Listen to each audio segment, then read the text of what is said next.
I-feel muna natin yung bike.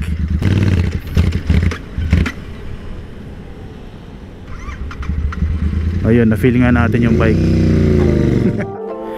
And we are back with another video. So for today, pupunta tayo sa kaibigan ko para humiram ng Royal Enfield na classic bike na sobrang ganda para sa paningin ko at gustong gusto ko yung kulay.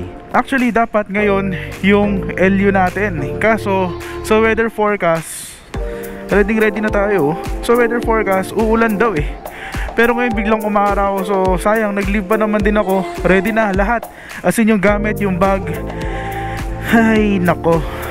Pero di bale, ride na lang muna tayo ng malalapit.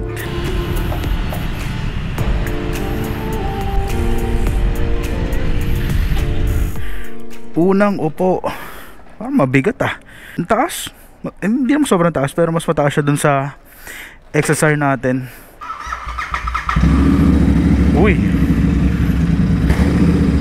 solid tunog nito ah.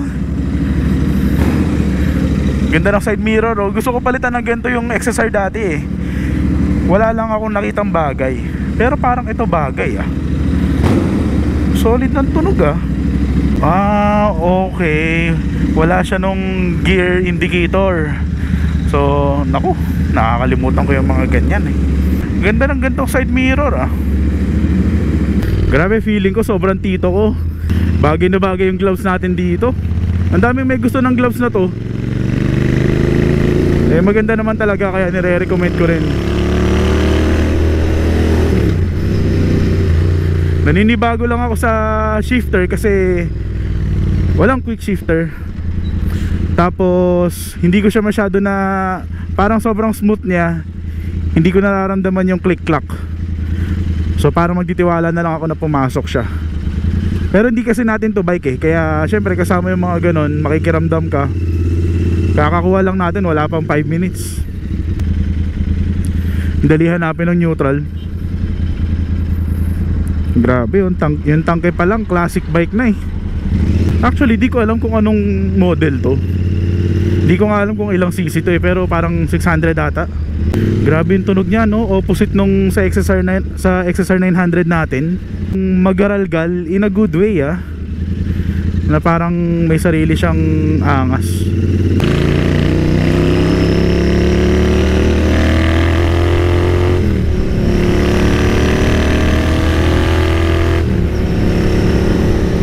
Ayan no. Tapos kapag nilelet go mo yung throttle, nagba-backfire. Rev match. Yun lang, di talaga tayo sanay ng walang kung anong gear na tayo. Kaya nakikiramdam lang. Ngayon naniniwala ako na nasa first gear tayo. Tiwala lang. Ride muna tayo. Mamaya na tayo magsalita. I-feel muna natin yung bike.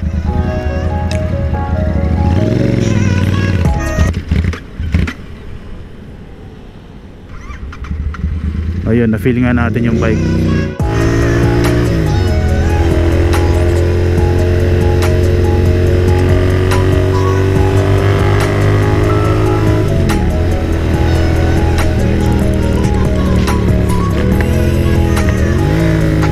Ito sobrang baba na, umiyak eh. Dito na naman tayo.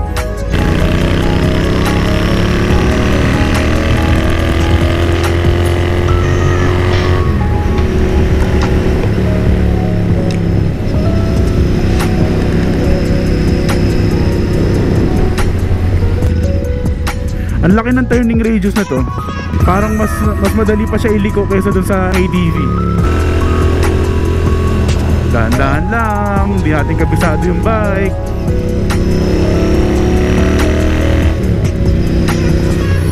Yung upshift lang talaga, di ko nararamdaman. Kaya parang di ko alam kung kumakagat. Eh yung bilang ko, nagbibilang pataas.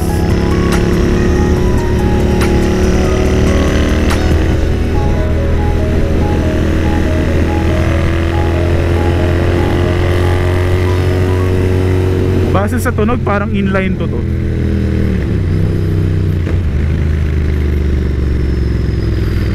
Ay mali. Ano yung ginawa ko doon? Nagre-rev match ako pataas. Di marunong.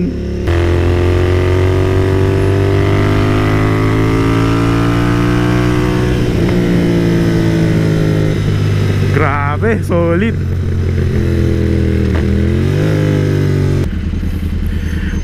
Ilang lane to? 1, 2, 3, 4, 5. Hanggang 4th lane. Kakaliwa sila.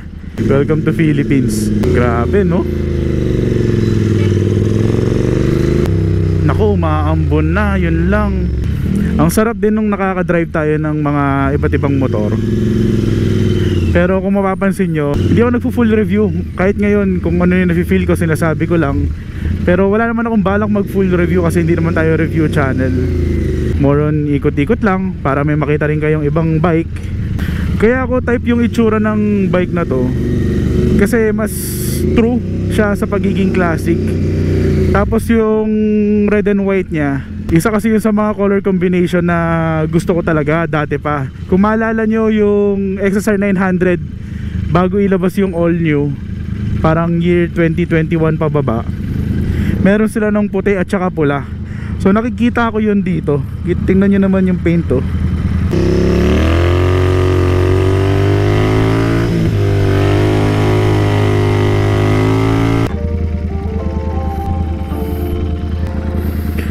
May center stand pala to. Ayos ah.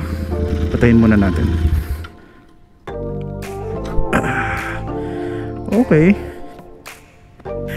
Pakita ko lang pala ulit sa inyo to. Tingnan nyo ah, naka messenger bag or sling bag tayo. Tapos sa loob ng GoPro case ko, pinasok ko tong jacket na lagi kong ibinibida. Ayan, may kapote tayo. Kahit na naka sling bag, tapos hindi storbo. Ang dami ko pandala niyan ah. Sa mga magtatanong kung saan at magkano to, 1,000 pesos from Dry Plus. At halos plain black lang siya, tapos maganda.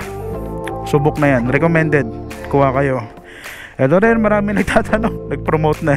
Hindi tayo sponsored ng mga to, ito lang yung ginagamit natin. Gloves from the Retro Helmet Lab. 1,1 lang, pero may knuckles na yan, tapos makapal-kapal din. Solid talaga yan, recommended. Pero ito pala yung model niya, Interceptor 650. So I assume na 650cc nga siya. Pero ba't nandito yung putik dalawa tambucho na ito? Ah, okay, kaya pala solid din. Walang ya, hindi ko napansin. Samahan niya ng ganyang gloves, ganyang kulay ng motor. Ayusin mo lang sa tangke konti. Tapos ganyan yung view mo. Boom, IG. O kung umaasa kayo magre-review ako ng mga specs na to, hindi natin gagawin yun kasi wala naman talaga tayong alam. So more on viewing lang. Check natin yung puwet. Forma ng dalawang exhaust. Alam nyo kung ganito yung forma ng motor, tapos papasukan nyo lahat ng kung ano man meron yung XSR 900 natin, mapapaisip din talaga ako. Kunwari may ganun, mapapaisip ako kung anong itsura ko kunin ko. Ganda, nagagandaan ako sa kulay talaga.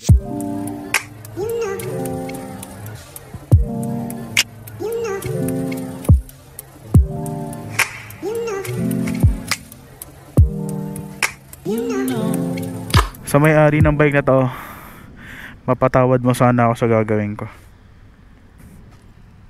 De, joke lang. Ang baba lang ng side stand na to oh. Kaya nakakatakot gamitin. Tingnan nyo yung liad. Di pa umaandar, naka-banking na. Sound check, Royal Enfield Interceptor 650. Ako'y tahimik lang sa umpisa.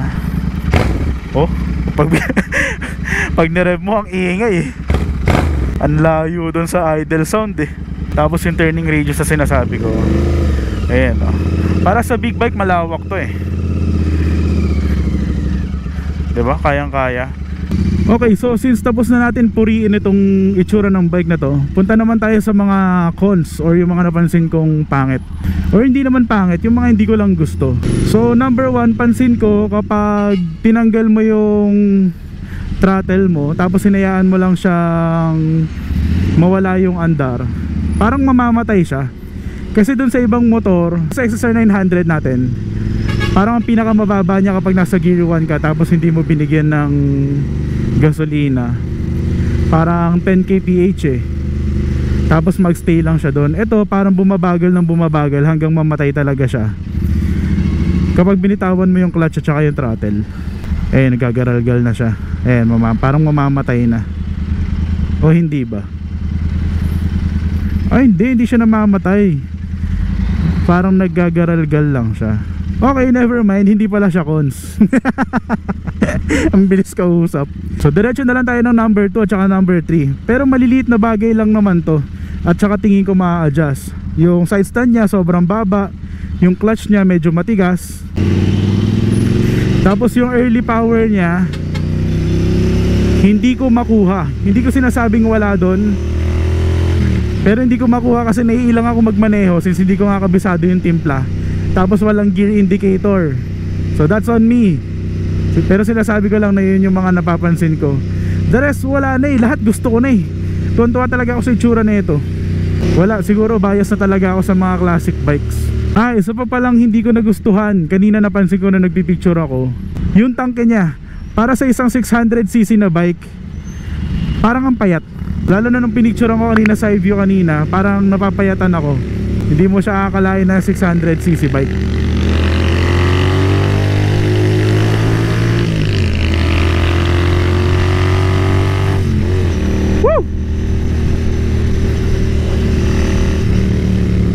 Medyo nakakadagdag pogi at pagkamacho kasi sa akin kapag medyo malaki yung tangke. Ako lang naman, personal preference.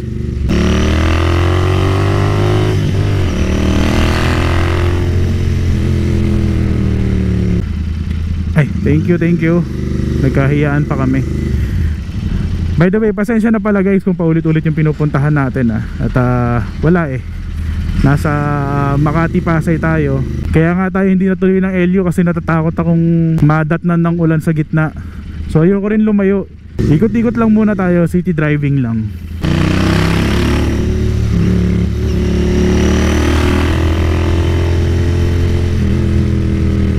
Grabe, sarap. I-try pala natin dito sa MOA. Yung dinaanan natin last time. Ulit-ulit lang. Pero ngayon iba dala nating bike.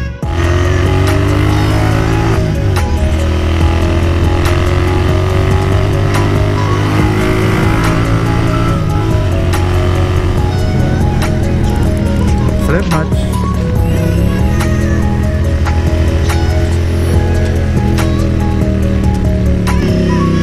Grabe naman yung kapit ni ate. Yun lang ang wala tayo, angkas.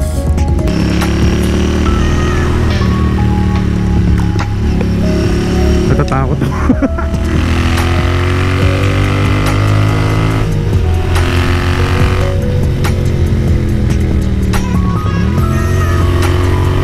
Laro-laruin natin.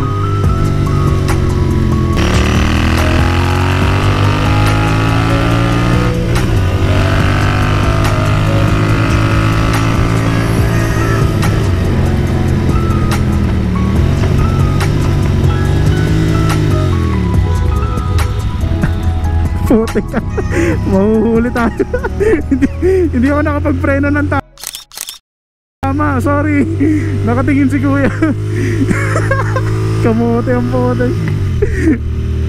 Nakatingin siya, yung itsura niya, sabi niya bubo to Sorry. Nakakaya yung pagbiting the red light ko dun itsura talaga ni kuya Sabi niya, ginagawa mo. Kaya pala hindi ko pinilit magpreno dun at tinuloy ko na lang. Kasi di ba minsan kapag tinotodo natin yung preno, bumibigat yung bike tapos sesemplang. So since parang clear naman, kahit na bobo-bobo rin na diniretso ko, parang yun na lang yung pinili ko. Yun na lang gayahin. Hindi ko alam kung naririnig nyo sa camera, pero grabe yung dalawang tambucho nito kapag nagba-backfire.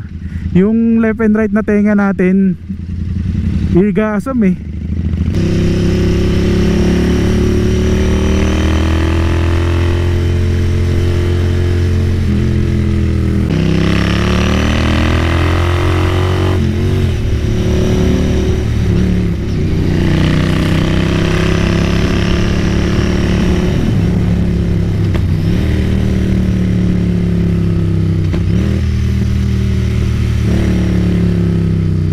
Anyway, ang hanggang dito na lang siguro ang Royal Enfield episode natin.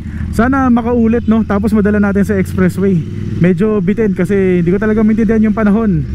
Sa mga nanood, thank you very much. At para sa mga hindi pa nakasubscribe, you know what to do. Thank you all, ride safe, peace!